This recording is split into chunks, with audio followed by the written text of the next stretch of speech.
আসসালামু আলাইকুম। আমাদের গ্রামে বা আমাদের এলাকা পূর্বপুরুষ এবং গুরুজন যে চালাটি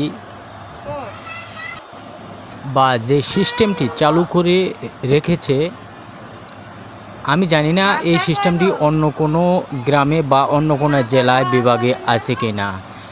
চালাটি হলো, মেয়ে বিয়ে দিতে হলে বাধ্যতামূলক বরকে লক্ষ লক্ষ টাকা যৌতুক দিতে হবে এবং বাধ্যতামূলক পিঠে বিভিন্ন জিনিস দিতে হবে। আমি আমার মেয়েটিকে বিয়ে দেওয়ার সময় 2 লক্ষ টাকা জামাইকে ক্যাশ দিয়েছি, কারণ আমার এলাকায় যৌতুক ছাড়া কোনো ছেলে বিয়ে করে না। এবং বিয়ের পরে 1 সপ্তাহ পরে আবার জামাই বাড়িতে পিঠে দিতে হয় বা বিভিন্ন জিনিস যখন যেটা সময় হয় সেটা বাধ্যতামূলক দিতে হয়।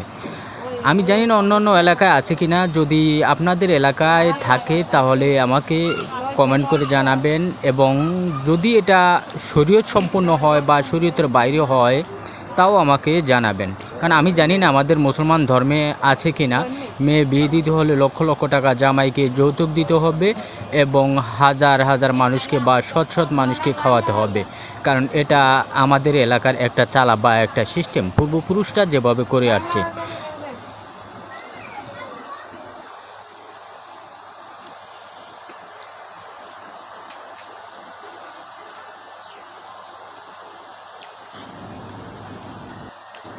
আমার মেয়েটিকে বিয়ে দেওয়ার সময় আমি জামাইকে এবং জামাইয়ের গার্ডিয়ানের হাতে যখন টাকাটা তুলে দেই, ওই তখনকার একটি ভিডিও প্রমাণ আমি আমার ইউটিউবে আপলোড দিয়েছি, যাতে আপনারা দেখতে পারবেন।